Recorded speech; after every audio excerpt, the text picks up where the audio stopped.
This is our podcast where we go off script and we get a chance to talk to community members, people in our community who make things happen, and also give you the news of the day community by community. I'm sorry, I can't even focus like this. No, and you have to like really lean into it. So thank you for joining us. Woo! And we have Robin Healy with us this morning. She is the board president and she's a breast cancer survivor. We are talking about Partners for Breast Cancer Care. And today's October 1st. This is Breast Cancer Awareness Month. So we thought this was a great time to bring you on. This is such an important topic. And there's so many things people can do to be proactive and, things that we can do to help people out in the community. So thanks so much for being with us. Thanks for having me. I appreciate it. Yeah. So tell us a little bit about your organization and what you guys are all about. So this is an amazing organization. No one does what we do. Mm-hmm. We're in 5 counties. We pay for all breast care treatment with no cost to our client. We make sure that they qualify for us.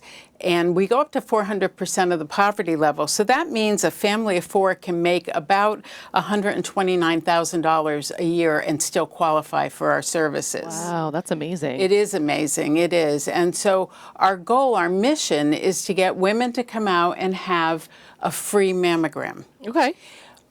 Often people don't find us until they know they have a problem. They felt a lump or they've paid out of their pocket for a mammogram, and now they find they need further care. Breast cancer is 99% cure rate if it is caught very early. So we want to get the word out. We want people to find us before they have a problem. We want people to come and get a free mammogram every year. So this isn't an organization that after you're diagnosed that you partner up with. It's really for any woman. It is for any woman. Okay. And we certainly, if you find you have a problem, you don't have health insurance, you qualify for us, we are going to help you.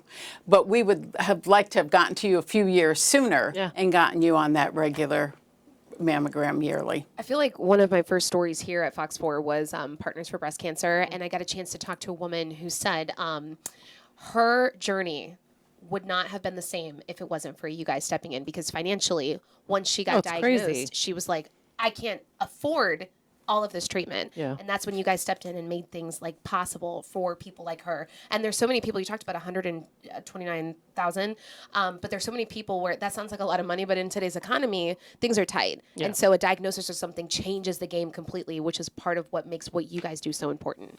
Well, you can have a great income and afford to live well, but if you don't have health insurance, that's a huge issue. And that's where we want to come in and help.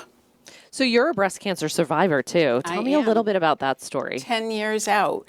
So because of my work with Partners, I've been involved in the organization for about 30 years.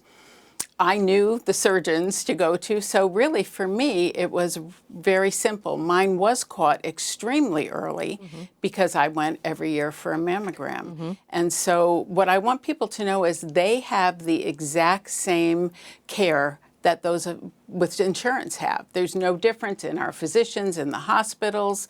It's all the same. I also want to let you know that we have 100 partners in health. That is surgeons, radiologists, oncologists, pathologists that work with us and take care of our clients. So if somebody's watching this, and we're going to clip it and put it on social media too. If you guys have any questions on Facebook, just drop them, and our producers are in here with us and they'll ask those questions. But so let's say someone's like, well, I haven't had a mammogram in 5 years and I don't have insurance. I don't want to pay for it. Do they just call you? They just call us. They can go on our website, get our information. They can pick up the phone and call us. We have 2 employees. We have a case manager and an executive director. They will take all the information, get them qualified. If you don't have your own physician, we will provide one for you. That's so awesome. It is awesome. You know, breast cancer too, not to minimize it at all, but it's not, 20, 30 years ago, if you found out you had breast cancer, it was like a gut punch because you think, oh my gosh, what's going to happen to me? But like you said, it's so curable if it's caught early. And there's so much we can do today. We do now typically MRIs if you have an abnormal mammogram. That wasn't done years ago. That's so there's so many new things that we do now. Yeah. And you guys have a run coming up on October 11th? We do have a run. So it is called our Pink Partners Run. It's October 11th at 8 a.m. at the Bell Tower Shop. If you go to our website, which is our initials, pfbcc.org, You can sign up for it there. You can see what's happening. You can learn a little bit about us. And you can get our phone number and call us. What do you say to the woman who is concerned or maybe scared about getting a mammogram? I know this is a conversation that comes up pretty frequently. What do you say to that woman who's like, I know I'm supposed to, but I'm a little freaked out about what the results could be procedure? and the procedure and all of it? That is a very common reaction from people who've never had a mammogram. But once you have it, you find out it isn't so bad, right? It's a piece of cake. It's true. And honestly, with the new equipment, it is not as uncomfortable as it used to be 10, 15 years ago. You know, everything's 3D, 4D now, much easier. They can do than it used to ultrasounds if be. they need to, MRIs. Oh my gosh, there's so much that we can do now that we couldn't before. And I think if you have a friend or someone who's like, oh, it hurts so much, right? Like, everyone has a different experience. It really doesn't. To me, it doesn't bother me Right, at all. And exactly. it's 60 seconds of your life, truly, not even. Like 20 and 20, that's it. It's done. And it's quick and it could save your life. So Absolutely. So when you weigh the balance, we all know somebody who has breast cancer, right? Everybody knows somebody. And the truth is the most prevalent factor of getting breast cancer is being female. So you don't have to have a family history. Sure. interesting. Yeah, it's something we can all check for. And we just are so grateful for what you're doing in the community because it's clearly needed. I know you guys help so many people. So again, if you don't have insurance or maybe like what if someone has insurance, but are there any insurance companies that don't cover mammograms? No. Well, there are some policies out there that they're for, I'm honestly not sure what they cover, that people don't pay a lot for, but they don't really get any coverage. And we have helped a few people that are in that part where they have a problem and their insurance isn't going to cover. So just call because just you guys call us. can figure out if you It's can a help 'em. case-by-case basis. Awesome. You guys also offer like support, right? So it's not just like the financial support as well, but you guys also have created this community as well for women who have been diagnosed. Can you talk a little bit about that? Yes, absolutely. So we are a United Way agency. And so we are hooked up with all the other charities in the area. So if people need something that we don't provide, we know what services we can hook them that's up awesome. to. Yeah. Our case manager is amazing. Like I said, we only have 2 paid employees. We are housed at Hope Hospice.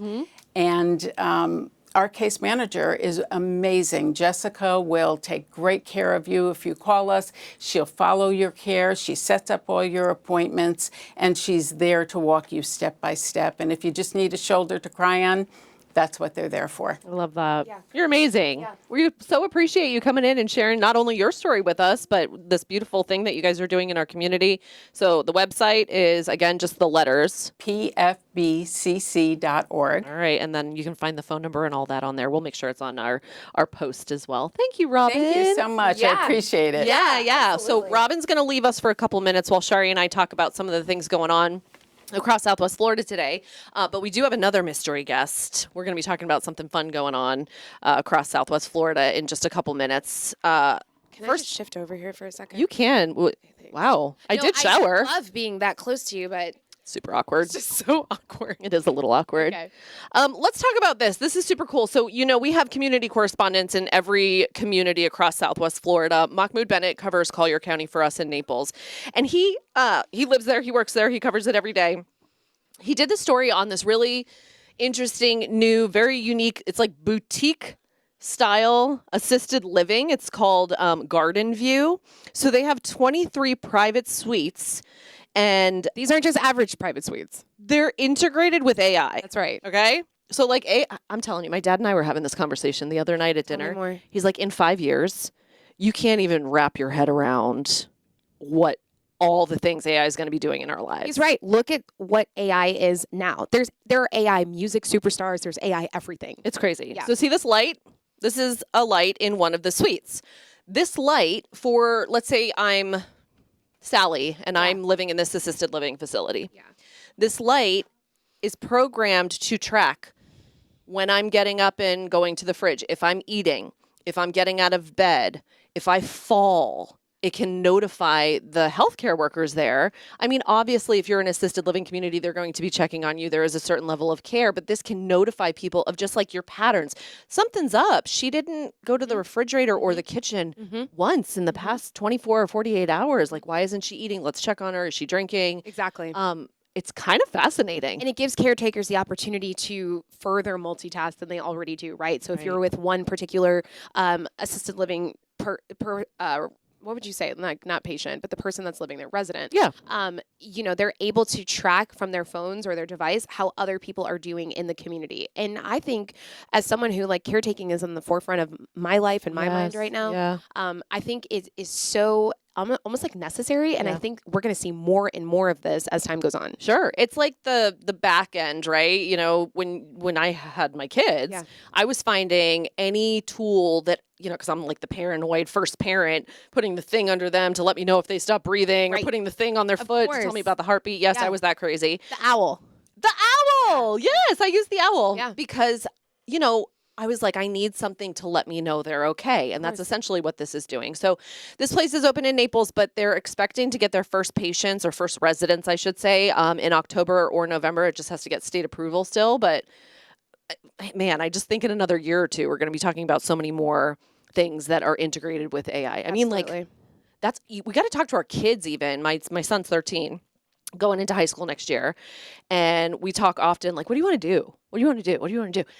But there are a lot of things I'm like, well, I don't know if that job's going to be there. You know, like this is a real thing that kids need to think about and people need to think about. That's right. I'm like, We have to think about it. yeah. I mean, TV news is like not what it was 20 years ago. It's just an evolving business, right? It's different. We do much more with fewer people. That's for sure.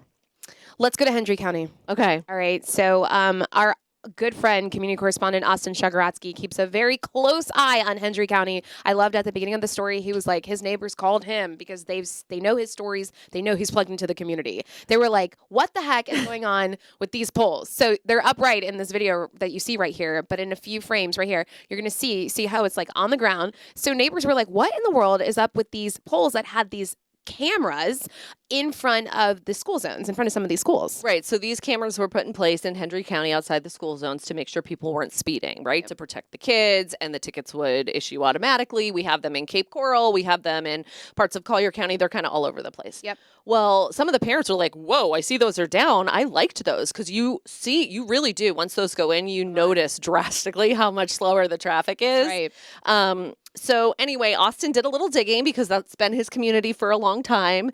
And he reached out to the community leaders, and it turns out the cameras are coming back. It's just the company that installed these cameras put them 6 feet too close to the road. Right. So they have to move the poles and then put the cameras back up. So the school cameras in Hendry County, they are coming back, and they should be back by the end of the week. Right. It's a quick turnaround. Quick turnaround. They're No coming big back. deal. I love that even the student told Austin, she was like, it really does make a difference when it comes to just even walking in that area. It's just a good reminder for everyone, you know, like when you're in your bubble and you're just driving along, maybe, you know, a sign isn't enough. But when you know there's a flashing light and a camera there, it's like, oh yeah.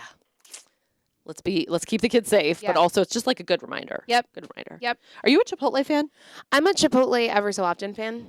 Okay. You know what I mean? You? Oh. Yeah. It's so funny because I didn't like Chipotle for the longest time. I had tried it a couple times and I was like, nah, it's all right. Yeah. And then our former producer, morning EP, Anika, she's like, well, you have to put the vinaigrette on it. And I was like, what? And so the next time I went, I got a bowl and I ordered the vinaigrette and I like drizzled it on it. Did it change your life? A game changer. It's so good. Fire. Because they make it homemade. You know, they like put the spices in. You can watch them. They emulsify it with the olive oil. This is like the second time I've heard you talk about the vinegar thing, and I have to try it It's because good. I feel I'm not a big like sauce person. You know what I mean? You know, I like things like pretty. I like a little zing. Like it bland. needs a little. Okay. Yeah, that's right. I forgot. know. You're very basic. You're so Basic. basic. Anyway, the reason I brought up Chipotle is because they're adding a new spicy sauce, and you're looking at it. It's a red chimichurri sauce. You have to pay $1 to get the side of it. Garlic, cilantro, chili peppers, citrus juice. Now that is speaking my language. Right? And the thing with Chipotle is, I will give this to them. You see them chopping the herbs, Yeah, yeah. chopping the peppers. Yeah. Do you like my knife movements? It's very good. That's like Yeah. very I can tell you being the kitchen girl. 5-star chef. Yes. So I would definitely try this. This launches because they had 2 quarters of declining sales. Okay. But it starts Tuesday. What's today? Today is Wednesday. Next Tuesday. Next Tuesday. Okay. I'm just trying to wonder. Yeah? I'm wondering about Chipotle's declining sales. I mean, listen, people don't want to pay $19 for a bowl. Yeah, it's expensive. I don't know that that's what it costs, but I mean, it's pretty, like, it can add up quickly. Yeah. And even, like, for one person, you're like, good Lord, I should have just gone to the grocery store. For real. speaking of eating a lot, last week we showed you guys the Fat Bear contest. This is our Do you remember this? Oh, listen, I sit next to Allie in the newsroom. She's our morning producer, one of them. She also made sure we had the story in the podcast today. She's very passionate about the Fat Bear. So if you missed it, Yes. last week in Alaska, there is a park, a national park there, Katmai, and they were basically getting people to vote on the favorite fat bear. And we showed you many pictures of them. Some of them were catching salmon. Some of them were just like gazing off into the distance. But we want to share the winner with you before we get to our mystery guest who's coming out next. So can we get a big round of applause for Chunk? His name is Chunk. Big fat bear winner, Chunk. Where's Chunk? Right here. That was a little chunk. Oh, but I need to see that better. Hold on. Let me push back through. Beep, beep, beep, beep, beep. Right there. He's a little chunk. He is. He is He's so cute. Yeah. He was one of the ones fishing for salmon. You know, this is a big deal. People really, really get into, like, the voting for the Fat Bear. So There he is. congratulations, Chunk. He is really cute. What's from in his far away. mouth? Salmon. Okay. Yeah, salmon. good. I love it. All right. Let's talk about some fun stuff to do over the weekend. I want to bring in our next guest. He's the former mayor of the city of Cape Coral. Okay. Yes. Eric Feichthaler, come on in. He's also he's a local attorney. He's the president of the Kiwanis Club, and he is joining us to talk about something really fun that the Kiwanis Club is putting on in Cape Coral. It's called Kid Fest, and it's this upcoming Saturday. Hi. Good morning, Amy. It's great to see you again, Sherry. Good to see you. Before we start, I have to tell you, Yeah. you guys are everywhere in the community. I so appreciate that. As I see Sherry all the time, Carson Scholars a few months ago. You're the only ones that do that. And I appreciate that, and specifically for the Kids Fest and for the Kiwanis Club this weekend. That's so very nice to kind. hear. We love to hear that. So We didn't tell him to say that. no, we They didn't. definitely did not. They I didn't. promise. Totally ad-libbed. So Kids Fest is free. It is. It's an event for families. It's 10 to 3, and it's at Cultural Park. Tell me a little bit, like paint the picture. What can people expect? Yeah, so firstly, this has been going on now for 29 years. We have missed a couple because of some hurricanes and things that have happened recently, but historically we had it at J.C. Park, and it's moved to a couple of different locations. Now that Cultural Park Theater has its park done, Rehind, which is just north of City Hall. It's a great place. We have great parking, and most importantly, it's a day that's all about the kids. So as you noted, it is free admission for everyone, kids and parents. And there are just so many things for children to do. It's really designed initially to deal with all basically with health and welfare of children. So it's where my son at 3 days old, when we left the hospital, went there for his first book. Because it was in October. Yeah. So it was kind of great timing. And so you can get a book there. There's games to play. There are so many other nonprofits that have booths there that you can learn about services for children. Ways to be able to improve their lives. And Lee Health's always been a great partner with us too. And so having the hospital there to talk about things that you can do to be more healthy is great too. And of course, a lot of fun things to do as well.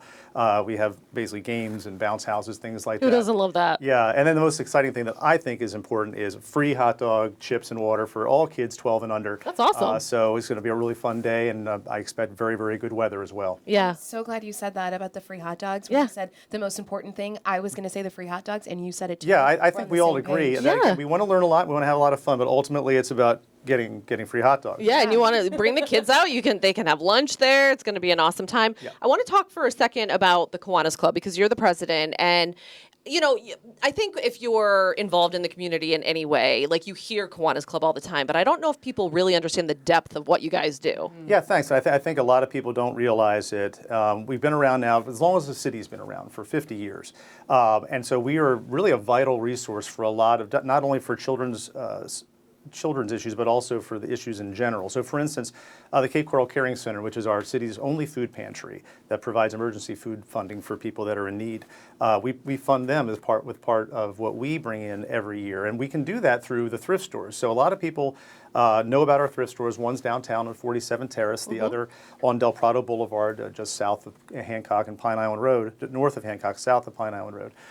That brings us the revenue that we need to be able to fund all those things. We also this year, and for the past 40 years, have given out scholarships to worthy high school students. I was very thankful that I was deemed worthy back in 1990. That's awesome. Won one of these very scholarships from the Cape Coral Kiwanis Club, and it helped me to reach my goals. And I can tell you, this past year we gave $240,000 Awesome. out from scholarships, and we Awesome. do that Money. typically every year. And Awesome. so one of the things that your viewers have, they have children that have high school seniors. Talk to your guidance counselor and apply for that. So between that and all the other grants that we do, we are a really major force in the community. And we sponsor a lot of events like the Holiday Festival of Lights. We always have the train ride over there. That's our big thing. And on July 4th this past year, we were giving out free hot dogs and water. And so we've been a part of the community for so long. And another thing too for your viewers, there are so many people that are at home and they might be bored. They might just don't know really how to serve the community. Spending a couple of hours at our thrift stores volunteering, Love it. that not only is everything going to a vital cause, again, all of us, none of us are paid. We're all volunteers and we're all trying to better the community. So we all have the same mindset, and I think it leads to some really great results. Are you looking for volunteers? Like if somebody feels called to work with you guys? Certainly, yeah. So you can imagine that, especially in a city of our size, people, just like other nonprofits, we take in furniture, we take in clothing, all the things that we can sell in the thrift stores, and those things need to be sorted and priced. And so we already have over 100 volunteers, which I'm very thankful for. And some of those volunteers, I should note, come from the other thing that we do, which is sponsor clubs in our schools. So Key Clubs are in high school, Yes. Builders Club in our middle schools, and K Kids in elementary. And those kids all do the various projects inside their schools, and then they volunteer at events like Kids Fest, so they get to get that community spirit as well. And we actually, I know my children who are basically in driving age, they volunteer at the thrift stores once a week too. Nice. So I see a lot of other high school kids there too. So to answer your question, anybody, whether they're 18 to 90, they can come. If they can't do a lot of walking, they can sit and help sort shirts, but they know that everything that they're doing is going to a really worthy cause and helping a lot of really, really great children in our city. I love that. So Kids Fest, Saturday from 10 to 3. Again, it's at Cultural Park right there, right across from City Hall, essentially. Sounds like a really good time. You can get some lunch for the kiddos and learn a whole lot about what's going on in our community and have some fun. I mean, the bounce house is all the good stuff, too. Yes. Yeah. Hot dogs, of course. Of course, of Yeah. course. So nice to see you. One other thing to mention, if Please. you do have kids and they want to get dressed a little early for Halloween, there's going to be a Halloween parade around 11:30. There might be a couple of prizes happening too. So we used to have this later in the month, so it was much more closer. But there are so many things happening October and Halloween week. Like we're going to make it a little bit earlier this year so everyone can be focused on this event. But if they come in their costumes, That's they're going to have a fun. great time too. You know the kids are already itching to put up all the Halloween decorations, See to 'em try all the everywhere. costumes. And even if you don't have your costume yet for this year, wear last year's. That's right. Right? That's right. Bring it out. All right. So check that out. We will make sure to get this information posted for you as well so you can get that. We're here Tuesdays, Wednesdays, and Thursdays for Off Script. Again, it's our neighborhood news podcast where we tell you what's going on in the community through the eyes of our community correspondents. That's right. Have a good day, Southwest Florida. Bye, guys.